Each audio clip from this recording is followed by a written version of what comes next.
Bonjour, je suis Immaculée pour le compte de Immaculée Light Access. Si vous venez juste de me découvrir, n'hésitez pas à vous abonner sur ma chaîne YouTube Immaculée Light Access. Il a en sigle ILA en anglais en faisant cliquer sur la sonnette qui est à droite de l'écran pour des notifications. Que mon Dieu vous bénisse partout où vous êtes. Voilà, ce matin je vais vous expliquer exactement ce que veut dire se marier pour le meilleur et le pire. Parce que je vois que beaucoup de personnes, spécialement des dames, mais même des hommes, en font un mauvais usage. Ils n'expliquent pas ou bien ils ne comprennent pas vraiment le vrai sens de ce serment que les gens prennent devant les pasteurs, devant les prêtres, partout où ils sont quand ils se marient. Donc quand le couple vient devant le pasteur et ils jurent, voilà, je t'aime, je t'aime. D'abord les gens, pourquoi ils se décident de se marier? C'est au nom de l'amour. L'amour, donc, ce n'est pas une blague. L'amour, c'est ce qu'il y a de très vrai. L'amour, c'est Dieu. L'amour, c'est la seule chose qui existe vraiment, qui puisse exister. Donc, quand tu parles de l'amour, tu ne dois pas amener l'escroquerie, le vol, la blague, la malhonnêteté, tout ce qui est négatif là, en amour, il faut mettre de côté.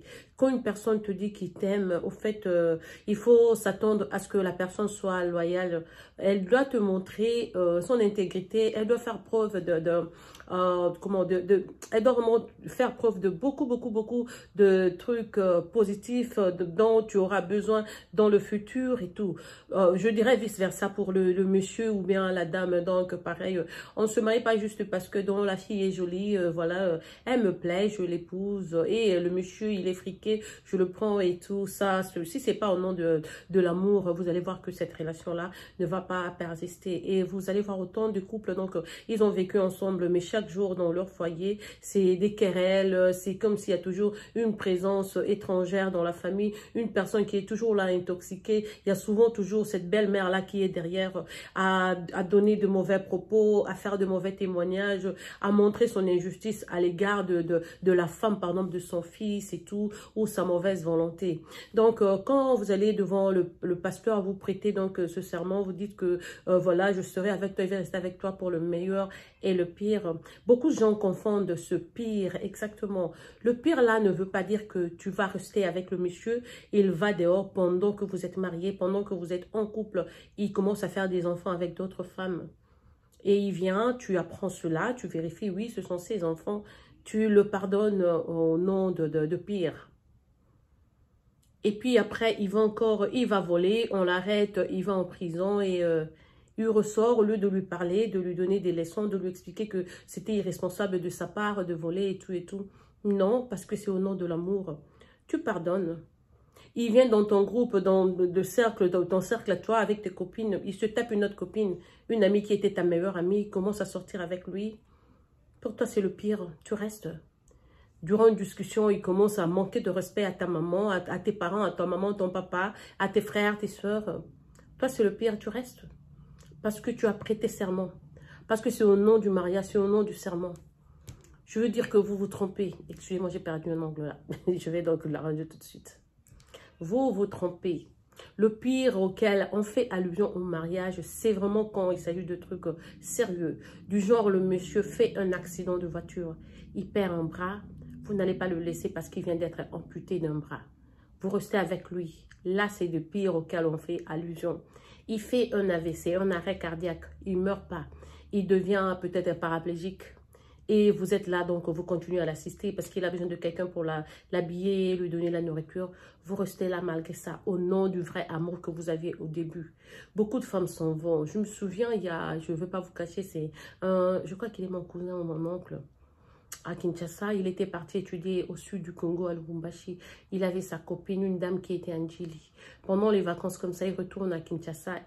Il va vite. Donc le jour après, il habitait Matete. Le jour après, il va donc visiter sa copine Angélie. Et il trouve que la fille est devenue borne. Elle a perdu un œil. Qu'est-ce qu'il y a? Elle dit non, non, j'étais en train d'offrir le poisson que je vends au coin là avec des chikwang et tout et tout. Voilà, lui, il a fait pop. Exploser l'œil de quoi? L'œil du poisson, et c'est tout, il a étalé dans mon œil. Donc on a couru, on est allé à l'hôpital, on a dit que c'est fini, cet œil ne va plus jamais fonctionner. Donc je suis devenue borne, je suis restée plus qu'avec cet œil. Vous savez quoi? Mon cousin là, je ne sais pas si c'est mon oncle ou mon cousin, donc il lui a donné le petit cadeau qu'il a amené. Et c'était la dernière fois qu'il a vu la fille. Donc le jour après, il s'est taillé pour plus jamais y retourner. Après, dans sa vie, il est devenu pasteur et tout. Je me demandais, mais quand est-ce que tu présenterais? Parce qu'ils étaient tellement amoureux tous les deux. Mais tu vas abandonner une personne que la famille connaissait, que tu disais que tu aimais, seulement parce qu'elle a perdu un œil. Vous voyez un peu, ça c'est une négligence et ça ce n'est pas de l'amour. Si c'était le vrai amour, même si elle a perdu un œil, you're gonna stick with her. You're gonna be by her side. Quand c'est mauvais, quand c'est chaud, quand c'est froid, quand il pleut, quand il neige et tout, vous êtes là à ses côtés. Ce n'est pas le genre d'amour où je suis avec lui parce qu'il est friqué aujourd'hui. Demain, il perd son boulot, les voitures en panne, les gens n'achètent plus vraiment sa marchandise. Et vous trouvez que non, ben, celui-ci ne sait plus me satisfaire financièrement. Je vais chercher le directeur qui est au-dessus de lui. Je vais chercher celui qui a plus de fric, celui qui a plus de grade que lui, vous l'abandonnez. C'est de ce pire-là qu'on fait allusion. C'est de ce pire-là, c'est comment faire face quand le sérieux arrive vraiment dans le couple. Ce n'est pas du genre, quand quelqu'un est marié, pendant le mariage, il va faire des enfants hors foyer et tout, à cause du manque de contrôle de sa ceinture-là, de la lisière de son pantalon qu'il ouvrait tout le temps. Ça, c'est une irresponsabilité. Ce n'est pas le pire du mariage, parce que c'est des choses que l'on peut contrôler. Mais quand quelqu'un fait un AVC, fait un arrêt, un accident, ça, c'est brusque. C'est brusque. It can be like fate. C'est arrivé, c'est juste un sort. Il n'a pas prévu qu'à 40 ans, il va perdre son œil. Il n'a pas prévu un accident de voiture qui va lui coûter la perte de sa jambe ou de son bras. Ça, ce sont des trucs qu'il faut considérer en cas de pire de mariage. Le pire que tu ne pardonnes pas, c'est quand tu attrapes ton homme dans l'infidélité, par exemple avec ta copine. Tu lui parles, il comprend. Et puis après le temps, parce que les femmes nous prenons toujours notre temps, tu vérifies, tu trouves qu'il n'a pas changé. Il est encore sorti avec la même fille. Et puis après, tu apprends qu'il a installé la fille. Pendant que toi, tu souffres chez toi pour payer le loyer, pour trouver la nourriture pour les enfants, lui paye le loyer d'une de ses copines ailleurs, avec un bébé. Toi, tu es chez toi avec 3 enfants. Il ne paie pas de loyer, il n'apporte pas de support, de support financier pour les enfants, habiller les enfants et tout. Non, c'est à ta responsabilité, toi seul. Mais lui, dans la rue, il est là, à dépenser de l'argent de sa sueur pour des copines, pour des trucs qui ne concernent pas votre foyer. Et toi, tu es là, tu te dis au nom de l'amour, je pardonne. Non. Là, tu es en train de te rendre mauvais service. Un homme qui triche au début, il trichera à la fin. J'étais dans une relation pendant longtemps. Si je vous disais des années, vous serez étonnés. Je n'ai pas vraiment connu la vie de jeunes filles comme ça et tout. Non, non. Juste quand j'ai commencé à devenir adulte, j'étais entrée dans cette relation-là. 2 semaines après, il s'était passé quelque chose. Et j'ai dit que je l'abandonnais, je le laissais parce que avec mes copines, on se disait non, un homme qui triche au début et il faut faire attention et tout et tout. J'ai considéré cela, je l'ai plaqué pendant 2 mois. Après 2 mois, ma maman m'appelle et me donne des conseils. À l'africaine, bien sûr. Hein. Attention avec les hommes, tu vas fuir la pluie, tu vas dans l'océan et tout. C'est l'eau forever. J'ai écouté ma maman, j'ai pardonné. Je vous dis qu'après plus de 15 ans, on s'est séparés à cause de la même histoire. Pour vous dire que pendant toutes ces années, le monsieur n'a pas pu changer son comportement. Malgré les crises, malgré les conseils, il savait que ce qu'il faisait là, ça ne me plaisait pas. Je lui parlais toujours, je me plaignais, je lui disais ça vraiment, s'il y a une chose qui me pousserait à quitter une relation, c'est exactement à cause de ceci, cela. Tu te rends compte, après 2 semaines que vous ayez entamé votre relation, il a été pardonné pour les mêmes erreurs. Et puis 22 ans après, vous divorcez à cause de la même erreur. Tu ne trouves pas que c'est toi qui perds? C'est toi qui perds. C'était moi. J'étais naïve. J'étais aveuglée. Quand un homme commet des erreurs, ne passe pas le temps à l'amadouer, à dire que non, mais voilà, peut-être. Tu donnes des chances.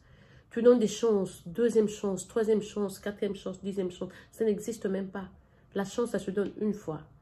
Tu donnes des chances, mais il doit accepter. Il doit te montrer qu'il est une autre nouvelle personne. Il doit te montrer qu'il a mûri, il est mature maintenant. Il va te montrer par ses actions, par sa façon de se comporter, sa façon de se tenir, que non, ce que madame a dit, je vois vraiment que j'ai vexé son âme, j'ai vexé son corps, elle veut plus de choses, cela, par ceci, par cela, des choses de ce genre. Donc, je dois changer mon comportement, je dois me nettoyer pour ma femme, pour sauvegarder mon foyer, pour garder ma relation. Mais s'il est sans fautiste, tu lui parles, il va, tu vois que plus tu lui donnes des choses, plus ça s'empire. Avant, c'était avec ta copine. Après, il veut entrer dans ta famille. C'est tes cousines, ce sont tes soeurs, c'est des gens par-ci, par-là. Et tout ça, des fois, la femme supporte quand tu supportes même ton foyer, quand il y a de l'argent qui vient, quand tu mets... mais quand ça continue comme ça, et puis tu commences à aller dire aux gens que ces enfants ne sont pas à moi, non, je ne sais pas, non, au fait, on n'est plus ensemble pendant que vous êtes toujours ensemble, non, je n'ai jamais été mariée pendant qu'il y a des papiers pour voir que vous étiez mariés. Il y a des gens qui étaient témoins à ce mariage. Et toi, tu es là, tu dis que non, on est mariés au nom du pire, je reste là. Tu ne te rends pas service, tu ne t'aimes pas, tu souffres de manque d'amour toi-même. Prenez ce conseil de moi, j'ai été victime de ça, de donner des chances. Deuxième, troisième, quatrième chance. Je te dis que tu pourras ici tomber, tu vas y laisser ta vie. C'est dur comme tout. Il y a des hommes qui sont un peu bornés, je veux dire, ils ne comprennent pas qu'il y a un seuil quelque part, qu'il ne faut jamais dépasser en amour. Parce qu'une femme, en fait, parce que l'émotion que Dieu nous a donnée là, Dieu nous a doté de l'émotion qui est presque une poche, qui supporte tout. Tu lui fais du mal, elle met dans cette GBCA. Le jour que ce plein-là, quand il te dit non, elle tourne la tête. Tu appelles tes beaux-parents, tes copines, tes amis, les riches et tout. Tu fais des cadeaux, montre par-ci, voiture par-là et tout. Le cœur de la femme, quand ça ferme. Ça ne va plus ouvrir la porte pour toi. Je n'ai pas trop d'expérience avec les hommes et tout, et leur... puisque les hommes, souvent, ce sont eux qui prennent toujours des solutions. Non, ce sont toujours eux qui abandonnent les femmes. Non, on a beau, oh, c'est fini, je te plaque et tout. Ben bon, j'ai une autre grosse qui est mieux que toi, qui est plus jolie que toi, je te plaque. C'est un peu ça dans la relation. Alors, ils s'attendent parce que ça soit la décision de la femme d'aller voir le juge et dire que je te quitte. Parce que à cause de leur orgueil, ce serait une insulte à la joue, une gifle à la joue, que ce soit la femme qui a été la première à voir le juge pour demander le divorce. Ils sont tellement machos qu'ils s'attendent que ce soit toujours eux qui, bon ben voilà, je suis l'homme, voilà, et me donne des mots de tête et tout et tout. Je pars et il demande le divorce, il vient, il te lance même les papiers. Allez, signe, je sors de ma vie et tout et tout. Mais quand c'est la femme qui le fait, elle le fait parce qu'elle en a assez. Parce que son cœur, les 4 portes cardiaques là, ont fermé. Elle n'a plus d'espace pour toi. Je vous dis, quand vous allez dans une relation, vos intentions comptent pour beaucoup. La porte par laquelle vous êtes entré, c'est la même porte que vous allez utiliser pour sortir. Si vous êtes parti là avec de bonnes intentions, vous y resterez à vie. Mais si pendant que vous êtes dans la relation, vous avez motivé une habitude qui vous expose finalement, qui montre vraiment votre vraie face, par cette même porte, vous sortirez. Donc, on va fermer la clé. Il faut faire attention. Le pire auquel on fait allusion pendant le mariage, ce n'est pas celui d'accepter les bêtises de ton homme. Tu n'acceptes pas. Le mariage va de pair avec l'amour, la dignité, le respect. Un homme qui aime sa femme la respecte. Vice-versa d'ailleurs. La femme qui aime l'homme aussi le respecte. Il ne faut pas accepter les bêtises. Que ça vienne du nord, du sud, de l'est, de l'ouest. Une bêtise est une bêtise. Il y a des hommes qui vont même au-delà de ce que la femme peut supporter. Et la femme est là, certaines personnes attendent à ce qu'elle soit patiente, qu'elle pardonne, qu'elle supporte. C'est comme moi, mon ex-belle-mère m'a dit, mais toi aussi, ton frère a fait ceci, cela, mais pourquoi à ton tour tu veux? Je ne suis pas mon frère. J'ai ma vie, j'ai mes principes, j'ai mes règles que je respecte dans la vie. Je ne vais pas dans la foutaise. Si mon frère était dans la poubelle, il a fait ce qu'il a fait, après sa femme a dit que non, ben on reste, c'est lui. Mais moi, ça c'est des choses que je ne prends pas. Si je dois te donner 20 ans de ma vie étant fidèle, je ne suis sortie avec personne d'autre, je suis restée qu'avec toi. Toi, tantôt, tu es sortie avec 666 autres girls. Are you kidding me? Où trouverais-je l'espace pour ton corps, dans mon corps, pour te caser? C'est fini, une fois que c'est parti, c'est parti. Donc, il faut faire attention dans les relations. Je veux dire, une fois que tu trouves quelque chose, ouvre ta bouche, parle hautement, make sure that he does get it. Si tu trouves ce même partenaire-là en deux reprises, il reprend la même bêtise. N'attends pas qu'il y ait une troisième et quatrième chance. La chance, tu accordes une fois. Le reste, lève-toi, comprends que ce n'est pas ton siège. Des fois, Dieu nous laisse dans des situations comme ça qui t'emmène donc, je sais pas, au-dessus, ça te jette là-bas et tout, tu pleures, tu regardes, il y a même d'autres qui se permettent d'aller voir des filles qui sont sorties avec leurs hommes pour se battre physiquement, pour s'insulter. J'ai eu à faire un truc auquel je me reproche jusqu'aujourd'hui. À une fille que j'avais trouvée sur le WhatsApp. C'était pas ma nature du tout. Mais la colère m'avait amené à faire cela. Et je sais que j'avais raison. Mais même si j'ai raison, ça ne devait pas me pousser à faire ce que j'avais fait. Dans la vie, il faut faire très attention. Ça ne vaut pas la peine. Quand c'est trop difficile, ce n'est pas à toi. Il faut quitter. Parce que l'amour, c'est... L'amour, c'est quelque chose d'amazing. It's beautiful. Ça ne doit pas faire mal. L'amour ne doit pas te donner des nerfs. L'amour ne doit pas donner des arrêts cardiaques aux femmes. J'ai eu un AVC, moi. Donc, si ce n'est pas Dieu, je ne serais pas en vie aujourd'hui. Je vis grâce à Jésus. C'est pour ça que vous me voyez toujours, même vidéo ou pas, danser, quoi ça ou quoi. J'ai le nom de Dieu dans ma bouche 24 heures sur 24. Ceux qui m'ont connu savent. Ceux qui me connaissent aujourd'hui aussi le comprennent. J'ai vécu ce que j'ai... Et c'est insupportable. Mais sauf que dans la vie, il y a seulement... Spécialement quand il y a des enfants, il faut garder la saleté de cet homme jusqu'à la mort. Parce qu'il y a des produits que vous aviez engendrés et tout et tout. Mais ce que j'ai vécu, c'est pour ça... C'est à cause de ça que je suis sur YouTube. Pour prodiguer des conseils à d'autres femmes. Ayez des limites. Ne soyez pas... comment je veux dire, naïve.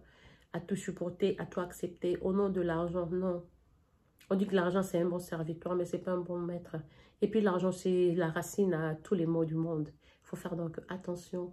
Quand on a dit... Moi, je n'ai même pas fait de serment, hein, le meilleur et le pire. Je n'étais pas mariée, pas du tout. C'était juste une relation. Mais ça a failli m'écouter ma vie. Il faut faire très attention dans la vie. Voilà, c'est le conseil pour ce week-end. Donc, faites usage de votre cerveau à être capable à discerner aussi. C'est un don de Dieu. Donc, certaines personnes prennent des choses comme ça.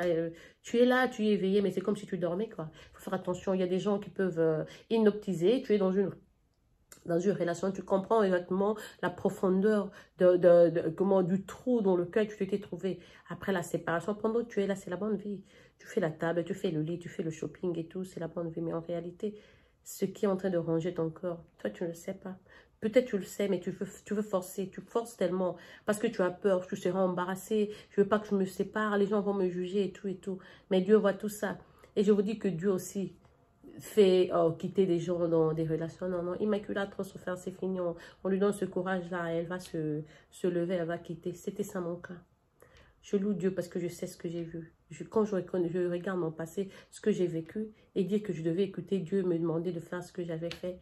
Donc, qu'il soit loué. Si ce n'était pas lui, d'abord, je serais en vie. Parce que faire un arrêt cardiaque et être, comment reprendre à 100%, j'ai failli perdre mon côté gauche, l'œil, le bras, la jambe. Mais grâce à Dieu, j'ai ni séquelles, nulle part que ce soit. Aujourd'hui, ça fait 5 ans et demi à peu près. Donc, qu'il soit loué. Et à vous qui êtes jeunes, n'allez pas dans des relations avec des gens qui ne prient pas, avec des gens qui ne connaissent pas Dieu. Je vous dis, ils vont vous donner des maux de tête. Même s'il est dans l'habillement, dans la musique et tout, et tout, et tout. Le dimanche, prenez le temps, même à la maison chaque jour. Prenez même 2-5 minutes, priez ensemble avec lui. Demandez à Dieu de le garder quand il sort. Exigez la prière aussi de sa part. Ne viens pas seulement à la maison te mettre à manger et t'asseoir. Non. Sinon, cette maison va s'écrouler. Ça sera ni moi, ni toi. Dieu va faire tomber ça. Il va faire sauter les tôles et tout, et tout, et tout. On sera dehors. On n'aura pas de choix que se séparer. Donc, avant qu'il ne soit tard, soyons sages aujourd'hui. Amenons Dieu, emmenons Jésus dans notre famille. Considérons la prière et tout, parce que une personne qui craint Dieu, c'est une personne sage. Voilà, bon début de semaine chez vous. C'est le petit conseil que j'avais à vous prodiguer aujourd'hui. Je reviendrai demain ou ce soir avec une autre vidéo. Que mon Dieu vous bénisse partout où vous êtes. C'était Immaculée, votre soeur qui vous aime, qui vous chuchote, qui vous apprivoise à outrance. Aimez partager la vidéo avec vos amis. Parlez-en à vos membres de famille. On va se revoir avec une autre vidéo. À plus. Bye.